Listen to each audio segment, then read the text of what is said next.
प्रधानमंत्री नरेंद्र मोदी के छोटे भाई प्रहलाद दामोदर दास मोदी धर्मनगरी वृंदावन पहुंचे।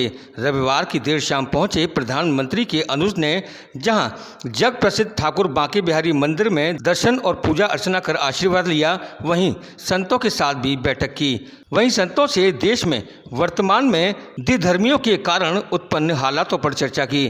पत्रकारों से रूबरू होते हुए प्रहलाद दामोदर दास मोदी ने उदयपुर की घटना के प्रश्न पर कहा कि वहाँ जो कुछ हुआ बहुत गलत हुआ, लेकिन अब उस पर बात करने के बजाय सोचना चाहिए कि अब आगे क्या रणनीति है और किस प्रकार से सनातन धर्म की रक्षा की जाए। उन्होंने कहा कि भारत सरकार सर्जिकल स्ट्राइक के माध्यम से विधर्मियों को दिखा चुकी है कि जिस प्रकार से भगवान राम ने लंका में घुसकर रावण को मारा था, उसी प्रकार हम इन विधर्मियों को उनके घर में घुसकर मार सकते हैं। बस वृंदावन बांके बिहारी जी के दर्शन के लिए आया और सुना था कि वृंदावन में जो संत यहाँ बसे हैं, उनके दिल में राष्ट्र के लिए एक बड़ी ऊर्जा है।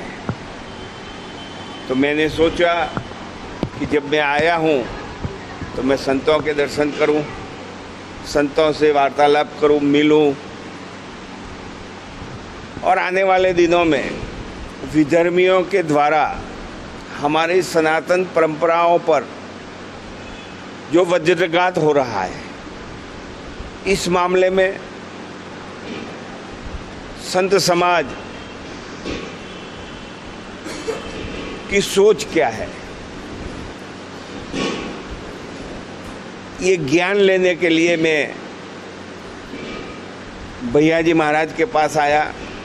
भैया जी महाराज ने मेरी बात को अनुमोदन दिया और आज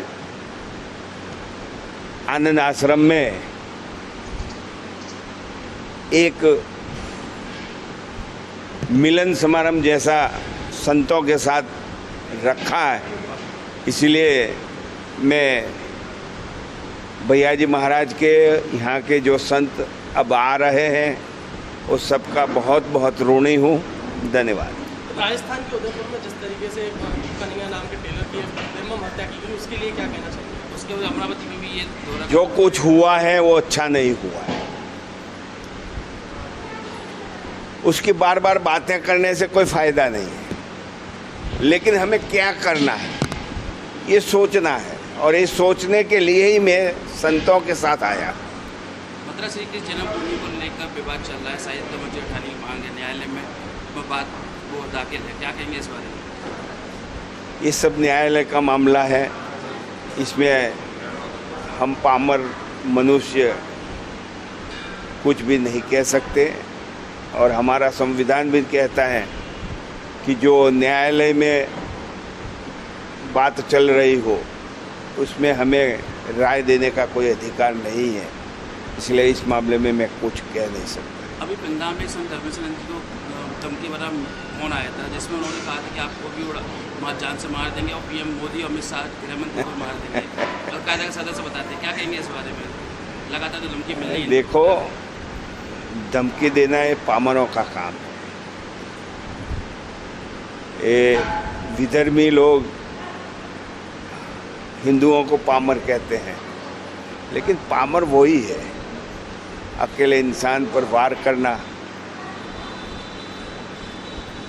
ये भी ये पामरता की एक निशानी है। उन्होंने जो कुछ किया उसका जवाब भारत सरकार ने तो दिया था, स्ट्राइक में एयर स्ट्राइक किया और उनको दिखा दिया कि इस देश के संतों के आशीर्वाद से, इस देश की जनता में, इस देश की सनातन परंपराओं में इतनी ताकत है कि राम लंका जाकर रावण को मार सकते हैं, तो हम तुम विधर्मियों को भी तुम्हारे ही डेरे में आके मारेंगे और मार सकते हैं, ये दिखाया था। इसीलिए ये तो पामरों का काम है, वो देते रहेंगे, हम हमारा काम करते रहेंगे। हमें तो उनके साथ संघर्ष से ज़्यादा हमारा जो परंपराएं हैं परंपराएं में वसुधैव कुटुंबकम, अहिंसा परमो धर्म, ये परंपराओं को हम छोड़ना नहीं चाहते। लेकिन हमारे परशुराम जी ने भी कहा है कि यदि हमारे पर कोई वार करता है तो उसको हम स्वीकार नहीं कर पाएंगे। वक्त आने पर उसको भी जवाब दे देने का, और जो परशुराम जी ने किया है वही हम करके दिखा रहे हैं और करते रहें।